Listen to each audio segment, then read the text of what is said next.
Welcome, everyone. I'm Luann Fortune. I'm faculty with the Department of Mind-Body Medicine at the College of Integrative Medicine and Health Sciences for Saybrook University. And we welcome you here today at the very first inaugural Saybrook Wellness Fair. And it is my pleasure to host this session that we're going to be offering right now on mind-body medicine for COVID recovery with Dr. Shannon Sims. Dr. Sims is one of our mind-body medicine graduates, and she also serves right now on our faculty. So we welcome you because you have some very important personal perspective on this as well as the scholarly perspective. So I'm going to be handing it over to you, and thank you for presenting with us. Thank you so much. Thank you, Luann. Thank you for that introduction. And I'm so honored and glad to be here with you all this evening or afternoon. So yes, I really would just like to spend this time just walking you through a bit of a journey. So as mentioned, I am a member of the faculty here with Saybrook's Mind-Body Medicine department. I am also an integrative wellness coach and a mind-body specialist, and I'm a COVID long hauler. So next slide, please, Luann. So like I said, I'm really hoping that this time here together will be, in part my sharing of my own personal journey through COVID-19 and also the professional journey that has come through that as well. And just speaking to the knowledge base also in mind-body medicine and really giving light to this emerging health crisis with a brand new community of long COVID patients who are chronic illness patients, and how this professional journey, this health journey has informed, how I orient to using mind-body medicine within my own life and also within my work with clients and patients, and bringing forward an integrative care model for these patients, not just COVID-19 long haulers, but also other chronic illness populations as well. So this is really where the journey begins, is with the self, right? Often as journeys do. So I just want to take you back to a little over a year ago. So March 2020, the end of March, I was diagnosed with COVID-19. And just to share a little bit about what that experience was, I know this is becoming so much more common for people in the world, and maybe even for those of you who are listening in, maybe having personal experience with being sick, or maybe you have or of loved ones who have been sick or maybe even died as a result of the pandemic and the virus.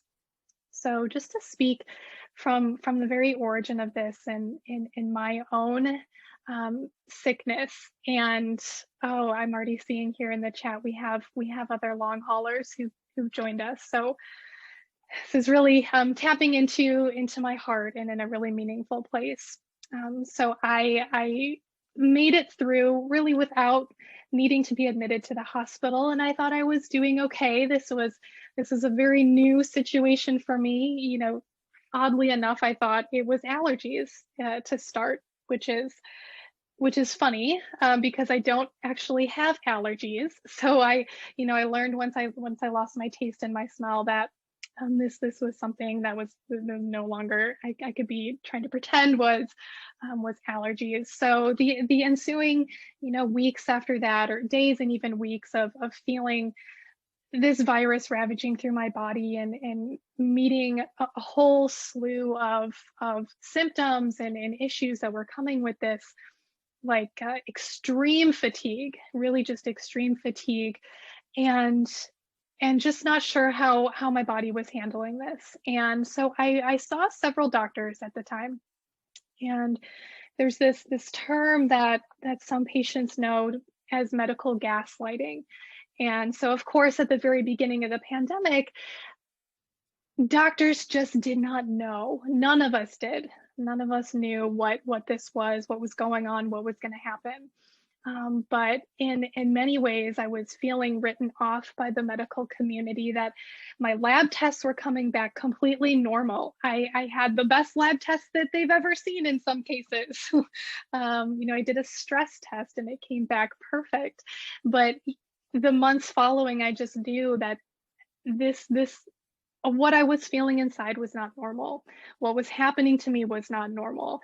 I was feeling really uncertain about where, what the future was going to hold, how my recovery would unfold, and also coping with a whole bunch of things that were really impeding my ability to live life. Just feeling intense anxiety, depression.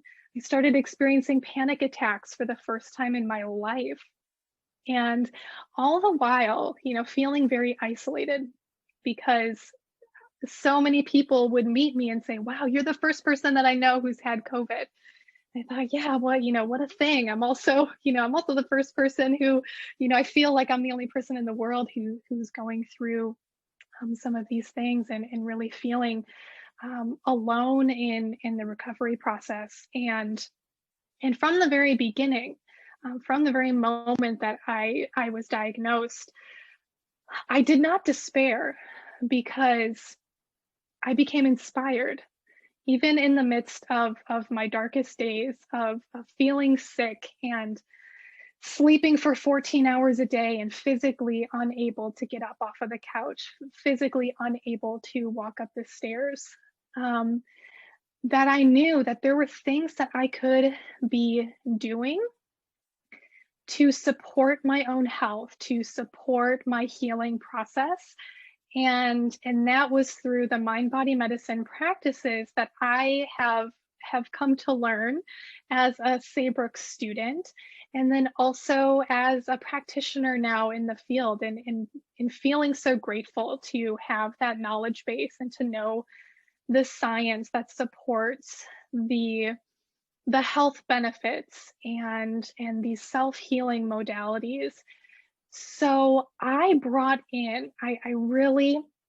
amped up my own self-care practices, what I had been doing. I amped it up, I magnified it, I did it times 1,000 to whatever degree I could. And so I pulled on what I know of mind body medicine and these tools like meditation and guided imagery and biofeedback, to tap into my own physiology, to work with my health in a way that I know that I have autonomy over how I manage my health, and in these practices that I work with in my own self-care practice. And although there even still to this day is very, very little evidence with the application of mind body medicine in these practices specifically for COVID-19 in general, but let alone the recovery process through COVID-19, but knowing the evidence support for the immune boosting effects, the memory support, the stress management side of these tools, and knowing that there were things that I could be doing to support these problems and these issues I was facing, like the depression and the anxiety and the intense brain fog that was to follow for months after actively being sick, and then finding out how my heart rate was now reacting, and my oxygen saturation I had learned was dropping dangerously low when I would sleep. And probably I learned this maybe 3 months after being sick. But again, more invitations for me to discover and to remind myself that there are practices that can support my health. And so pulling on the evidence that we know from various mindfulness-based practices and mind-body practices, and along the way, after coming through the really sick days then shifting that focus on how I can be helping others who are like me, who are going through this, because I know how it felt for me to be incredibly isolated and alone and uncertain, and just all of the mindset stuff, and just the gremlins and the negative self-talk and all of that that I was struggling with at the time, and just the deepest desire to not want that for any other person, not any other long hauler on this planet would feel alone and would feel like they were going through this by themselves. And so that's when I stepped into this place of how can I bring mind body medicine to the world in this way, and in supporting others who are moving through this health journey of their own. And so this ties in very nicely as well to the dissertation, to my dissertation work, which was, I focused on medical students, but deploying a mind-body skills training program for medical students, and taking a look at the impact of these mind-body medicine skills and these practices on perceived stress, but also on the expression of cytokine, pro-inflammatory cytokine biomarker in interleukin 6. And not to get too into the weeds with that, but it's very interesting what we know when it comes to mindfulness-based practices and the release of pro-inflammatory cytokines in the body. And so something that we have learned from the effects of COVID-19 is, number one, that it ravages the autonomic nervous system, the central nervous system, and it triggers a hyper release, an over release of cytokines called a cytokine storm. So it's a normal immune response to initiate the release of certain cytokines in the body, but it becomes an overreaction of the immune system when there's too much of it, when it's overloaded. And really, what we're seeing here too is an overreaction of the immune system to the COVID-19 virus. And so again, just coming into, what we know thus far as the COVID-19 being a virus that latches onto the autonomic nervous system, and also recognizing what we know from mind-body medicine practices and the ability to elicit control over our autonomic nervous system by deploying these practices like autogenic training and meditation and biofeedback and guided imagery and hypnosis. All of these practices, just to name a few, that tap into the stress response, and that balance, that overactive fight or flight stress response, balancing out the autonomic nervous system with the relaxation response. So therein, comes this healing as well. So there's not great research on the impact of mindfulness-based practices and cytokine and pro-inflammatory cytokines and the expression of cytokines. So there's a great need for research to be done in this area, and I'm looking forward to also seeing how, as a result of this pandemic, can also emerge new avenues for research, which is one area that I'm seeking to pursue as well. But let's go on to the next slide, Luann. So just moving on from here, just a bit, I wanted to share a few resources with you that I found to be really personally influential through my own recovery process. I found guided imagery to be an incredible support. And again, just speaking to the research base in guided imagery and knowing the powerful impact that guided imagery can have on recovery and can have on the immune system. And so this was one thing that I really latched onto strongly in working with my immune system to mount a full recovery. And maybe some of you have heard of Headspace. This was a meditation tool that I found to be incredibly enlightening and really walked me through my own journey, and in just a number of ways.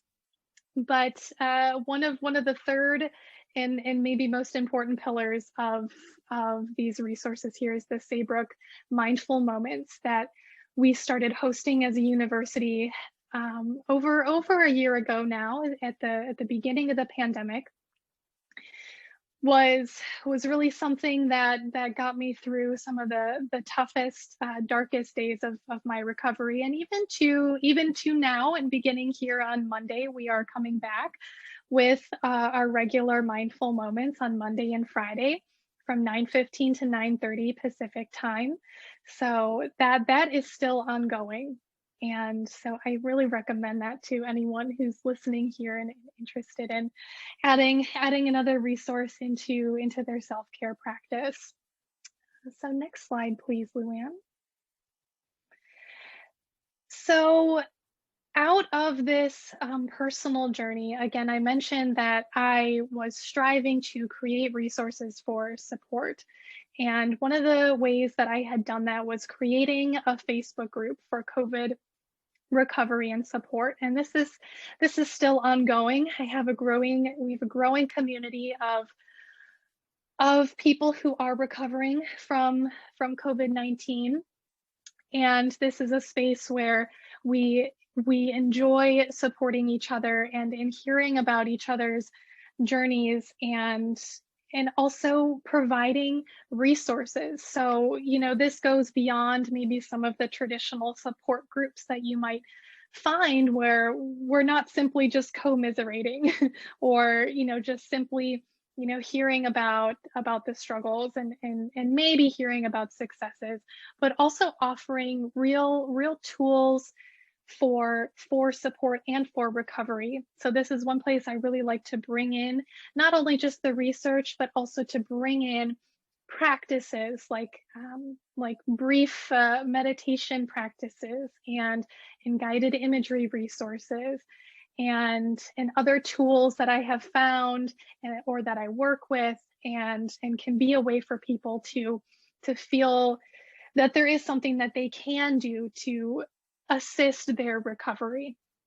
So rather than just feeling like a victim of this disease, instead, coming back into the driver's seat, because so often with chronic illness and with my experience with COVID-19, it's sometimes feeling like, I'm not just in the passenger seat or in the back seat, but sometimes I feel like I'm locked in the trunk, like I have no control over what's happening to me, what will happen to me. I have no say in the matter whatsoever. And this is just something that I have to deal with.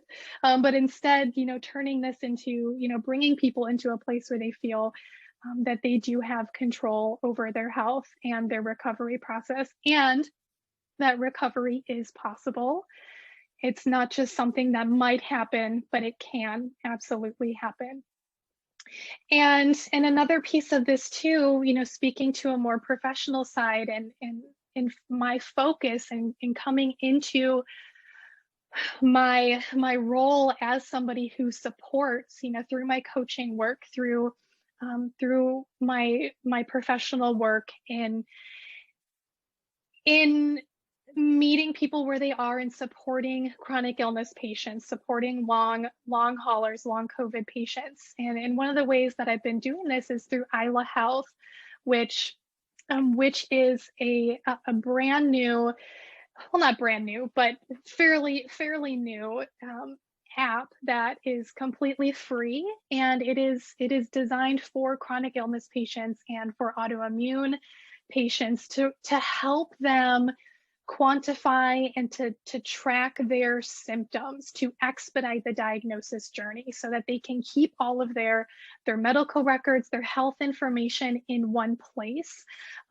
If there's one thing that I really thought I wish that I would have had during my recovery process, and especially when I'm I don't know about anybody else who, on the call or listening in who's had experience with COVID-19 and possibly is a long hauler, but COVID has a myriad of symptoms, and it's not just like some, here's a few classifying symptoms of COVID-19. I mean, it's like there's this huge bucket of symptoms, and some days it's like there's no rhyme or reason to it. Some days, I would just feel like I'm emptying this bucket out onto the table and seeing, what symptoms fall out, and okay, that's what I'm dealing with that day. It was so hard to keep track, and I did try and, I did in my own way through my own journaling and expressive writing practices.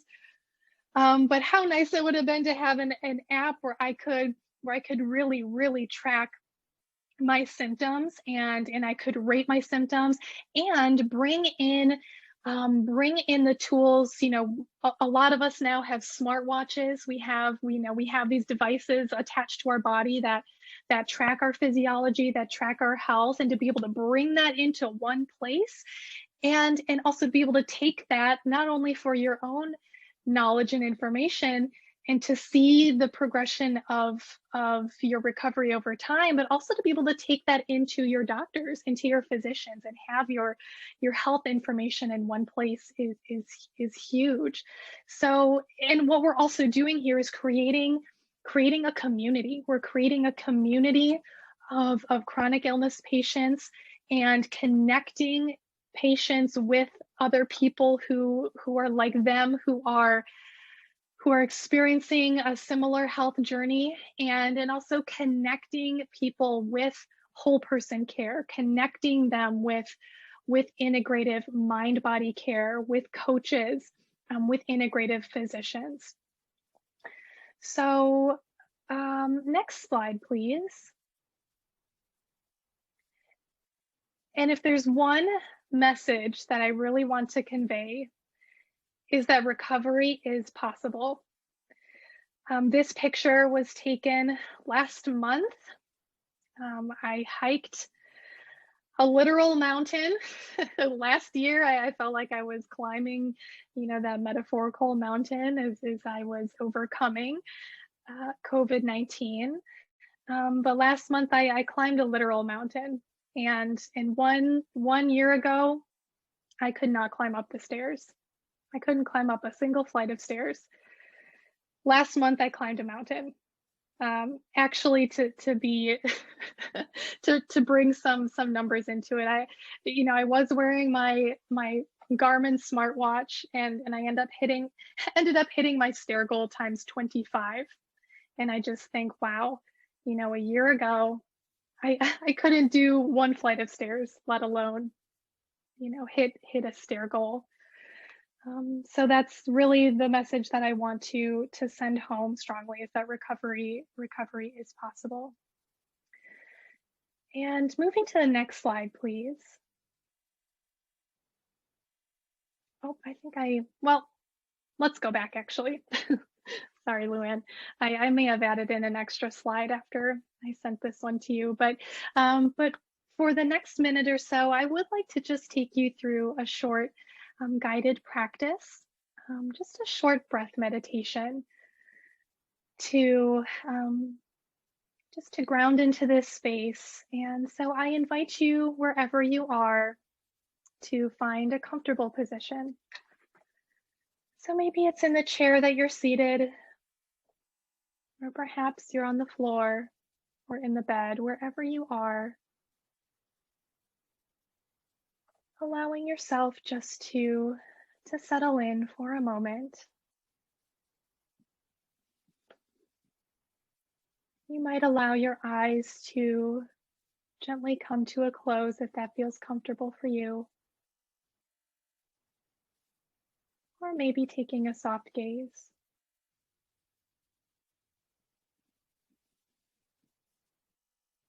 And allowing your attention to move into the body, the feeling of the body seated in the chair or the floor, or whatever surface is beneath.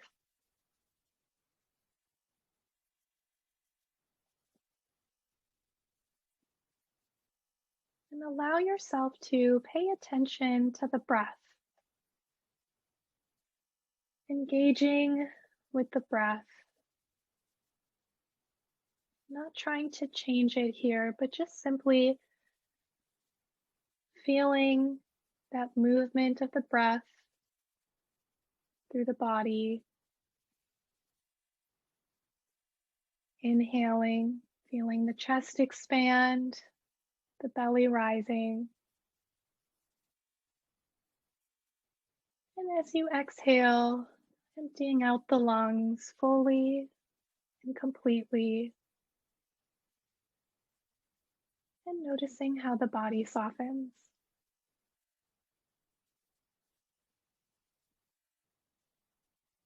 Allowing yourself to continue to pay attention to this breath.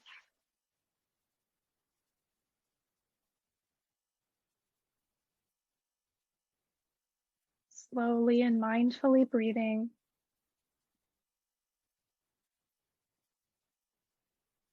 With each full breath, you're inviting your body to relax.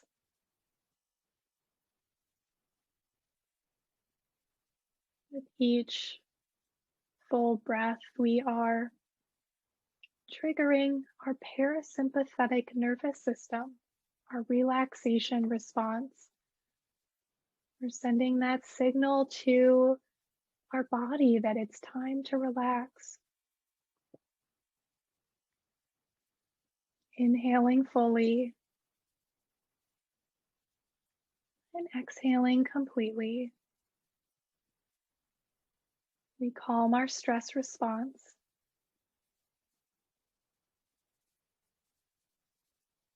Allowing the breath to expand and contract. With the inhale, we expand the diaphragm. And as we exhale, our muscles relax. And so does the mind.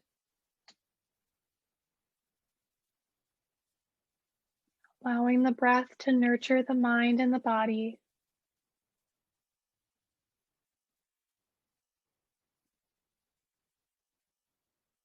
And taking in another full and nourishing breath here.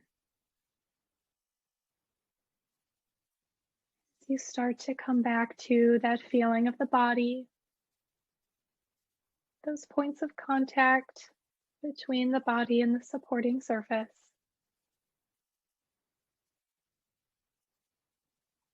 And as you're ready, allowing yourself to come back fully, maybe taking a stretch as you open the eyes.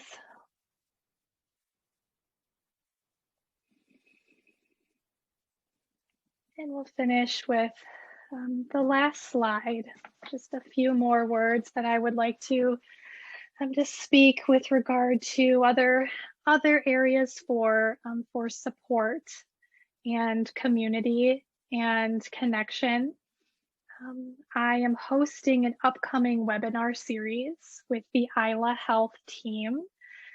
And this is a 3-part series, and we are bringing together nutritionists and doctors and patient advocates from all around the world to offer insight and perspectives on with their expertise relating to living with autoimmune conditions and with autoimmune disease.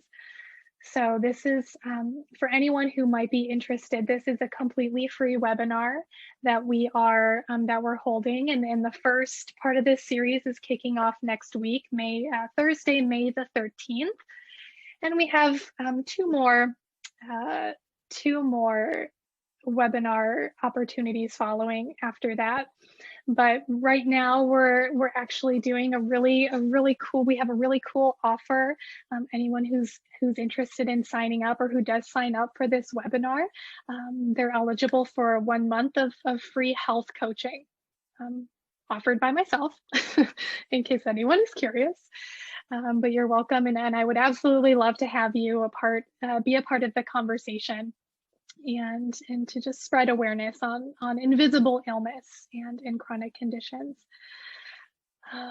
So with that, I think I will leave it there, and we can open up. I know we're already 2 minutes over our time, but if there's anyone who would like to ask a question, we can open it up for a little bit of Q&A. Shannon, thank you. This was just amazing. And I'm going to pause the recording now so folks can offer up their comments and questions.